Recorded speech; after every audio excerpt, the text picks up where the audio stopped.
Ah oui, oui, maintenant ils nous annoncent carrément qu'ils vont nous couper le courant.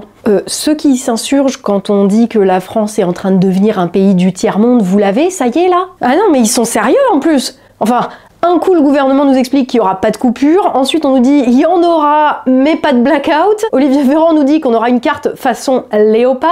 Oui, la carte façon tache de léopard qui ne concernera que 60% des Français. Bizarrement, la région parisienne ne sera pas concernée parce que c'est là que se passent toutes les choses importantes et qu'il y a les gens les plus importants, visiblement. Et on peut supposer que la plupart des grandes métropoles ne seront pas concernées non plus. Je dis supposer parce que, eh oui, ils n'ont pas publié leur carte en peau de léopard. Je tiens juste à rappeler au passage que dans les campagnes, les gens se chauffent au bois ou au fioul, donc c'est même pas eux qui consomment le plus. Mais c'est pas grave. Enfin bref, un coup on nous dit il y aura des coupures, ensuite pas de coupures, ensuite il y aura des coupures mais pas de blackout, puis Macron nous dit finalement pas du tout, et ensuite on reçoit quand même des mails et des courriers d'EDF ou d'Orange qui nous expliquent l'impact qu'auront les éventuelles coupures de courant sur leur service. Oui, parce qu'il n'y aura pas de téléphonie mobile a priori, hein, donc si tu fais une crise cardiaque, ben attends que le courant soit de retour. Les influenceurs se mettent même à nous expliquer comment réduire notre consommation afin de ne pas surcharger le réseau. Maintenant, on nous redit « Ah mais non, en fait, il n'y aura jamais de blackout, il sait comme le « Il n'y aura pas d'inflation » de Bruno Le Maire, il y a de quoi s'inquiéter. Hein. Ça vous rappelle rien, ça, ce que le gouvernement est en train de faire, là ? Oui, ça s'appelle embrouiller son monde. Ils nous l'ont déjà fait pendant le Covid, vous vous souvenez? Le but, c'est très simple, c'est que quoi qu'il se passe du fait de leur responsabilité et de leur manque d'anticipation, on va en reparler, vous inquiétez pas, ils puissent s'en tirer sans écorner leur image. Alors, ils nous préparent au pire, en l'occurrence les coupures d'électricité, voire le blackout, de manière à ce que dans les deux cas de figure possibles, ce ne soit pas leur faute. Les cas de figure sont donc les suivants. 1, il va vraiment y avoir des coupures d'électricité. Et alors, ils nous diront qu'ils nous avaient prévenu à l'avance, qu'il fallait qu'on fasse attention à ne pas mettre le chauffage à plus de 2 degrés et à ne faire tourner nos machines qu'entre 3h12 et 4h16 du matin. En bref, s'il y a des coupures, ce sera la faute des Français. Seconde éventualité, il n'y en a pas. La catastrophe a été évitée parce que l'hiver aura été doux ou parce qu'EDF aura réussi un prodige. Et alors, le gouvernement pourra se féliciter d'avoir tout bien géré comme des boss malgré les Français qui sont des irresponsables. Vous vous souvenez, ils nous ont déjà fait le coup. Le Covid redescend, c'est grâce à la bonne gestion gouvernementale. Le Covid remonte, c'est parce que les Français ne font pas assez d'efforts et ne toussent pas assez dans leur coude. Et mettez-vous dans le crâne que c'est exactement ce qu'ils s'apprêtent à faire avec l'électricité. Ils ne cherchent pas à gérer la situation, mais tout simplement à éviter que les conséquences de cette situation leur retombent sur le coin du nez. Alors ils vont faire quoi quand la météo énergétique sera mauvaise et qu'on aura un indice éco-watt rouge? Je ne sais pas, peut-être qu'ils nous feront remplir des auto-attestations de 3 pages sur nos besoins en électricité, j'en sais rien. En tout cas, au gouvernement, là, les gars en sont à prier pour que la météo soit clémente et que les conséquences de leurs conneries passent encore une fois inaperçues. Parce que la vérité, c'est qu'ils sont tous responsables, tous autant qu'ils sont. C'est simplement qu'aujourd'hui, nous sommes en train de subir le début des conséquences des 50 dernières années de gestion désastreuse de la France, aussi bien de droite que de gauche, dans un contexte de financiarisation de l'économie, de la soumission de notre économie au marché financier. Et c'est aussi la raison pour laquelle le gouvernement essaye de rejeter la responsabilité du non-entretien des centrales, de la fermeture de Fessenheim et j'en passe sur le dos des autres. Parce que personne parmi la classe politique aujourd'hui ne veut assumer qu'il y a bien pris sa part. Certes, les écolos en termes de stupidité criminelle se posent effectivement là, mais ce serait un peu trop facile de tout leur mettre sur le dos, parce que ce serait oublier que depuis 40 ans que l'entretien des centrales n'a pas été fait, c'était pas les écolos au pouvoir. Depuis 40 ans que les dirigeants français, au nom de la soumission de notre économie à l'économie de marché, ont abandonné toute vision de long et puis de moyen terme, c'était pas les écolos au pouvoir. Les écolos jouaient là-dedans le rôle d'un lobby particulièrement agressif et mongol, ils continuent d'ailleurs, mais ce n'étaient pas les écolos qui prenaient les décisions. Les décisions, ce sont les dirigeants politiques qui les ont prises, en utilisant l'écologie comme un prétexte afin de leur permettre d'assurer la rente des marchés financiers et des propriétaires des titres de dette en s'assurant un petit pactole au passage. Et ils ont tous autant qu'ils sont, refusé les investissements nécessaires, ils ont tous autant qu'ils sont organisé le racket d'EDF parce qu'il fallait faire des économies, parce qu'il fallait satisfaire les besoins de la concurrence libre et non faussée, et tous sans exception. Alors, bien sûr, quelle aubaine! On allait détruire ce que les Français avaient construit et financé avec leurs impôts, abandonner la vision planificatrice de long terme qui assurait que la France était le premier exportateur mondial d'électricité, je le rappelle à une époque, grâce au nucléaire, qui garantissait une énergie propre, pas chère et abondante aux citoyens et aux entreprises françaises, afin de faire tourner quelque chose qui s'appelle l'économie, et on allait détruire tout ça pour que tout un tas de parasites puissent accumuler du profit, et tout ça avec le beau prétexte de sauver la planète. Voilà, les écologistes sont les idiots utiles de la finance mondialisée depuis le début de leur existence. Voilà, il n'y a aucun doute là-dessus.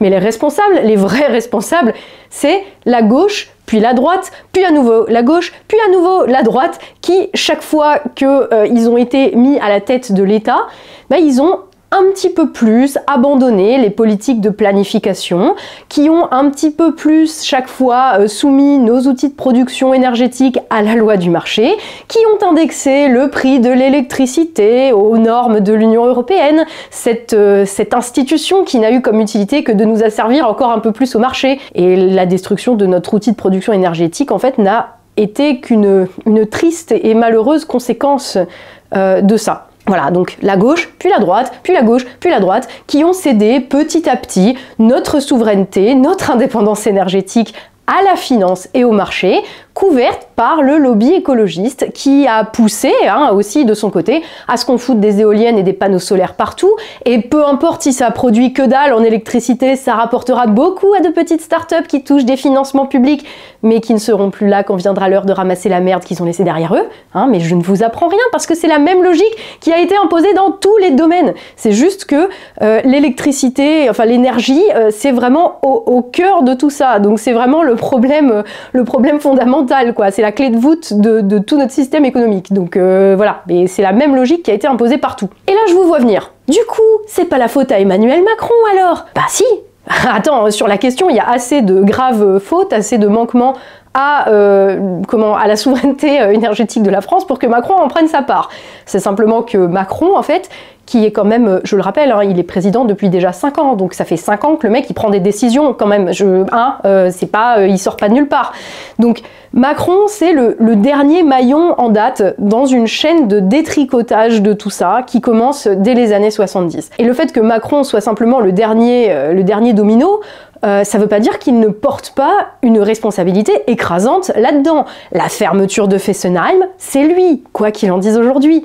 Quand tu es président de la République, même s'il y a une décision qui est un truc qui était prévu avant que tu arrives, tu as le pouvoir de changer de politique, tu as le pouvoir d'inverser les décisions qui ont été prises. Et d'ailleurs, il l'a dit lui-même, ah bah oui, c'était une de mes promesses de campagne, Fessenheim, la fermeture, etc., j'ai fermé. Et là, j'aimerais bien vous mettre les extraits, mais malheureusement, à l'heure actuelle, tous les extraits incriminants pour l'image d'Emmanuel Macron, qui montre des choses qu'il a dites il y a quelques années ou qu'il a faites et qui viennent contredire ce qu'il fait aujourd'hui, les extraits ont tendance à disparaître d'Internet ou à sauter pour droit d'auteur. Donc, dans le doute, je vais pas mettre les extraits, mais vous vous en rappelez aussi bien que moi. Je rappelle aussi quand même qu'il a nommé depuis 5 ans pas moins de 4 ministres de l'écologie anti-nucléaire, ouvertement anti-nucléaire, dont l'une est aujourd'hui Premier ministre. Elisabeth Borne, c'était la ministre de la Transition écologique sous Macron il y a quelques années. Et là, il vient de nommer un ministre de l'écologie pro-nucléaire, mais ce qui s'est passé avant et qui continue de se passer, puisque les décisions concrètes ne changent pas, ça vient contredire en fait ça, enfin en tout cas ça vient montrer que la nomination d'un pro-nucléaire à l'écologie, en fait, c'est comme d'habitude, c'est pour se faire mousser. Je rappelle que Macron est capable de défendre à peu près tout et son contraire en fonction de ce qu'il pense que les Français ont envie d'entendre, et je rappellerai aussi que la seule question à se poser concernant Macron, ce ne sont pas ses paroles, ce sont ses actes. Et ces actes, en l'occurrence sur la question de l'énergie, ne sont pas du tout reluisants.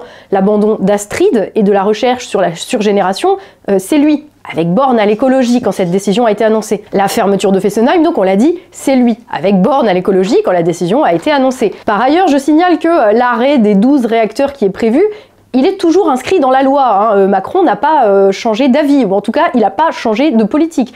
Il est toujours prévu de fermer 12 réacteurs nucléaires incessamment sous peu. Et en plus, Macron continue, malgré ses déclarations là où il serait devenu le chantre du nucléaire, il continue de nous vendre la diversification, comme il dit, de notre mix énergétique, c'est-à-dire plus d'éoliennes pour Ave et plus de panneaux solaires. Et la relance du nucléaire qu'il est en train de nous vendre, et qui dans les faits donc ne se concrétise pas, est vraiment limitée au minimum syndical. Et c'est pas un minimum syndical pour faire tourner le pays, c'est le minimum syndical pour faire sa com. C'est pas pareil. Et il est même allé jusqu'à insulter toute la filière nucléaire en mettant en scène sa rodomontade vis-à-vis au PDG d'EDF, parce que les rénovations prenaient trop de temps. Et c'est juste que les rénovations, en fait, elles sont à faire urgemment depuis 15 ans. Mais que lui, comme il avait misé depuis le début de son mandat sur l'arrêt du nucléaire, parce que bon, quand même, il fallait faire des économies, il fallait payer la dette à nos débiteurs des marchés financiers. Voilà, il avait misé sur l'arrêt du nucléaire et l'émergence de beaucoup de start-up qui allaient nous coller des éoliennes partout et ensuite se barrer en prenant l'argent de la collectivité. Bref, je peux continuer comme ça pendant un moment, mais c'est juste... ces exemples-là montrent à quel point ce type est incroyable. Il est président depuis 5 ans, serviteur assumé de la finance, mais à l'écouter, il est jamais responsable de rien. Enfin, tu sais, on dirait qu'il y a quelqu'un d'autre au gouvernement depuis 5 ans. Voilà. Non, pas Emmanuel Macron. Et le truc, c'est ce que je disais tout à l'heure, c'est qu'en fait, Macron, c'est le dernier élément en date qui a une part énorme de responsabilité, évidemment, mais que, dans le fond, on paye aujourd'hui 40 ans de gestion hasardeuse du pays, laissée au bon vouloir donc du marché, soumise à l'Union européenne, ce qui revient au même, puisque l'Union européenne est faite, ses lois sont faites, ses institutions sont faites pour servir les intérêts de ce même marché. On paye la libéralisation du secteur de l'énergie, de l'affaiblissement qui a été organisé par les politiques, main dans la main, par l'État et l'Union européenne, donc l'affaiblissement d'EDF, Électricité de France, et de sa capacité, on va dire, d'investir. Donc les politiques ont affaibli EDF, l'ont privé des moyens qu'EDF avait d'investir, de rénover, de faire tous les trucs qu'il y avait à faire urgemment. Tout ça au profit des acteurs privés. Donc tous ceux-là qui font les malins, les politiques là qui font les malins aujourd'hui, qui accusent les écolos, qui se renvoient la patate chaude, et oui mais sous Giscard, c'est là qu'on a fait le plan Messmer, hein, Olivier Marley, tous ceux qui font les malins là, vous êtes tous responsables de ce saccage énergétique du pays en fait. C'est juste que là maintenant que vous êtes face aux conséquences de vos actes, il n'y a plus personne qui assume.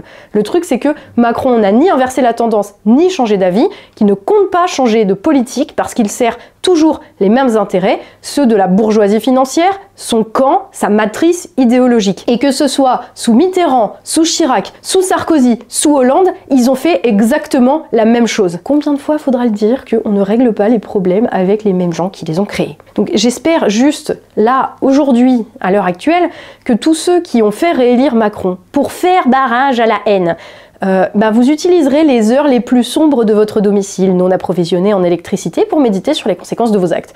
Voilà. Non mais, quand même, il faut le dire. Non, mais c'est pas que la Le Pen, elle cachait une centrale à Montretout. C'est qu'il y avait une possibilité de changer la direction politique de ce pays. Et la bourgeoisie et la petite bourgeoisie a refusé de le faire. Juste, vous méditerez là-dessus. Enfin bon. Si jamais vous avez des coupures d'électricité, parce que c'est quand même pas chez les bourgeois métropolisés qu'on va couper le courant. Mais je sais pas, réfléchissez juste au fait que il y a des boulangeries qui vont devoir fermer parce que s'ils doivent répercuter le prix de l'énergie sur le prix du pain, on en serait là à 5 € la baguette, qu'il y a des collectivités qui n'ont absolument aucune idée de comment elles vont assurer des coûts de l'énergie multipliés par 10. Oui, parce que le bouclier tarifaire, pour le moment, un truc qu'on va aussi payer avec de la dette et des taux d'intérêt et des emprunts sur les marchés financiers. Donc voilà, tu vois, t'as un bouclier tarifaire maintenant et puis c'est d'autres chaînes qu'on te rajoute, mais comme elles sont déjà hyper lourdes, les chaînes, tu vas même pas sentir la différence, t'inquiète pas. Voilà, donc pensez quand même à l'impact sur la collectivité de tout ça, tu vois. Par contre, on nous l'a assuré, il n'y aura pas de coupure dans les stations de ski cet hiver. Non mais c'est incroyable. Décembre 2022, on n'en a rien à battre. Des artisans, des chefs d'entreprise, des commerçants, des gamins dans les écoles, des malades sous assistance respiratoire qui ont besoin d'électricité chez eux. On va avoir des appels d'urgence qui ne fonctionneront plus, des soins vétérinaires d'urgence qui seront indisponibles, ou même les feux rouges qui vont plus marcher. Par contre, les bourgeois pourront continuer d'aller au ski. C'est sûrement ça, leur définition de la sobriété énergétique.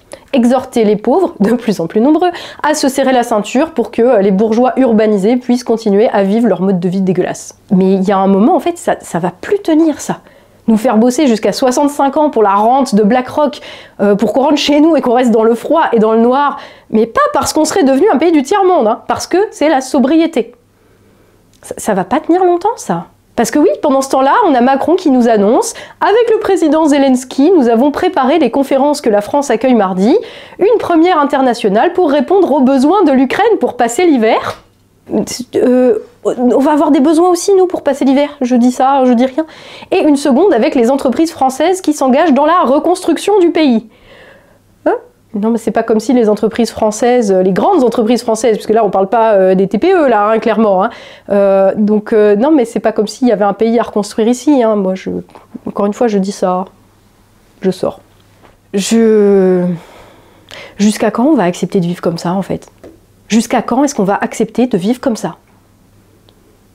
Je pose la question. Alors je sais pas si on va vers des heures sombres, hein, mais clairement, on va payer leur politique par des heures creuses. Hein. Ça, voilà. Hein. Et c'est seulement, dites-vous que là, maintenant, c'est rien du tout. Là, ils sont juste en train de vaguement préparer le terrain. C'est seulement l'an prochain que les conséquences vont vraiment commencer à se faire sentir. Donc, jusqu'à quand on va accepter de vivre comme ça? Comme ils disent à la Commission européenne, prends ça, Poutine. Allez, prenez soin de vous et joyeux Noël quand même.